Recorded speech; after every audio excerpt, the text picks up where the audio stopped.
కేసీఆర్ తీరుతో సొంత పార్టీ నేతలే నిరాశలో ఉన్నారట. బీఆర్ఎస్ అధినేత కేసీఆర్ పట్ల అసంతృప్తిని వ్యక్తం చేస్తున్నారట సొంత పార్టీ నేతలే. సమయం వచ్చింది, పబ్లిక్ వింటున్నారు, అసెంబ్లీ చూస్తున్నారు, అసెంబ్లీకి వెళ్ళి మాట్లాడవయ్యా అంటే అసెంబ్లీకి రావడానికి నిరాకరించడాన్ని సొంత పార్టీ నేతలే తప్పుపడుతూ ఉన్నారు. కార్యకర్తల్లో తీవ్రమైన అసహనం నెలకొంది.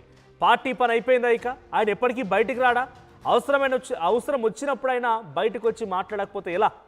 ప్రభుత్వాన్ని చీల్చి చెండాడుతా, తోలు తీస్తా, ప్రభుత్వంపై గలం విప్పుతా, ప్రజా ఉద్యమాలు చేపడతా, ప్రభుత్వం పైన జంగు సైరను మోగిస్తానని చెప్పిన కేసీఆర్ పట్టుమని 10 నిమిషాలు కూడా అసెంబ్లీ లేరు. ఆయన కరెక్ట్గా మనం టెక్నికల్గా మాట్లాడాలంటే 2 నిమిషాల 36 సెకండ్లు మాత్రమే అసెంబ్లీలో కనిపించారు.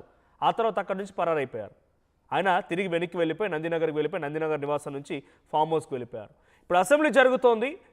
చాలా కీలకమైన అంశం, తెలంగాణ రాష్ట్రానికి చాలా ముఖ్యమైన అంశం. నీటి కేటాయింపుల విషయంలో చర్చ జరుగుతోంది. వేరే రాష్ట్రంతో కేంద్రంతో జంగు సైరనోది అందరం కలిసి వెళ్ళాలని చెప్పి రాష్ట్ర ప్రభుత్వం చెప్తూ ఉంటే దానికి కారణం, ఈ సమస్య రావడానికి కారణం కూడా గత పార్టీయే, గత ప్రభుత్వాలు అనే రకంగా కేసీఆర్పై నెపన్నెడుతూ ఉంటే మాట్లాడకుండా మౌనంగా ఉండడంతో పాటుగా బయట అంటే అసెంబ్లీలో కాకుండా బయట పవర్ పాయింట్ ప్రజెంటేషన్ పెట్టడంతో ప్రజల్లో ఇంకా వ్యతిరేకత వస్తుంది, కానీ ఏమాత్రం మీకు సానుకూలత రాదు.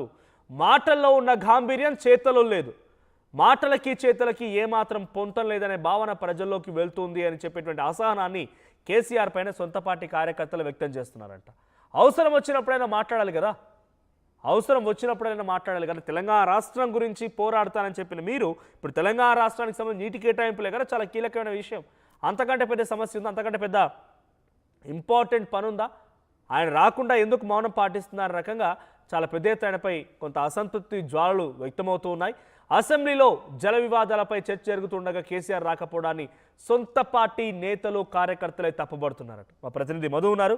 మధు, కేసీఆర్ మొన్నే తోలు తీస్తా, ప్రజా ఉద్యమాలు చేపడతా, నీళ్ళ విషయంలో ఊరుకునేది లేదు, ప్రభుత్వాన్ని ఎండగడతా, ఈ రకమైన వ్యాఖ్యలు చేసుకొచ్చారు.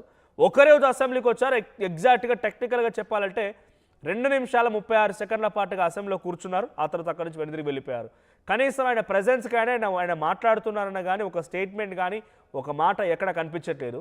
సో దీనిపైన సొంత పార్టీ నేతలు కొంత అసహనానికి గురవుతున్నారు. పార్టీని పూర్తిగా కుదేలవుతోంది అనేటువంటి భావనలో ఉన్నారు. అప్డేట్స్ ఏంటి విషయం పైన? కేసీఆర్ ఇటువంటి నిరాశలో ఉన్నటువంటి కార్యకర్తల్ని ఏ రకంగా మళ్ళీ తన వైపు తిప్పుకోబోతున్నారు?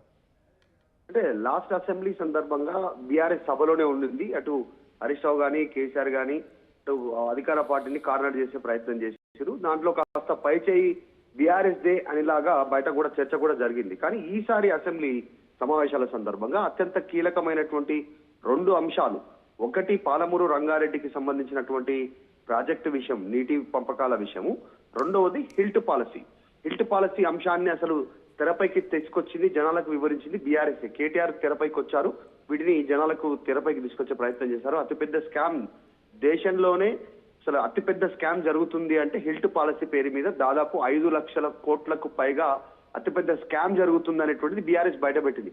ఈ 2 అంశాలు సభలో మాట్లాడాల్సినటువంటి అవకాశం ఉండగా సభకు రాకపోవడం అనేటువంటిది కాస్త చర్చనీయాంశం అవుతుంది పెద్ద ఎత్తున. ముఖ్యంగా అధికార పార్టీ పెద్ద టార్గెట్ చేస్తా ఉంది బీఆర్ఎస్ ని.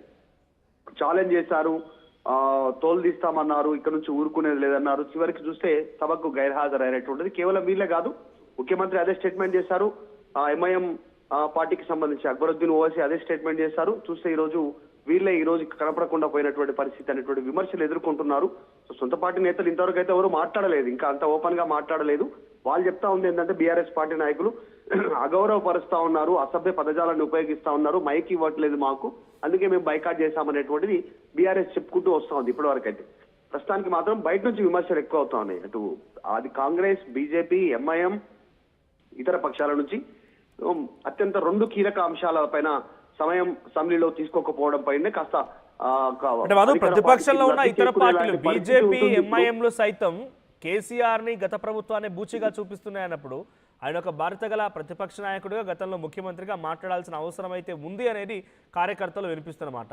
సో కేసీఆర్ ఎందుకు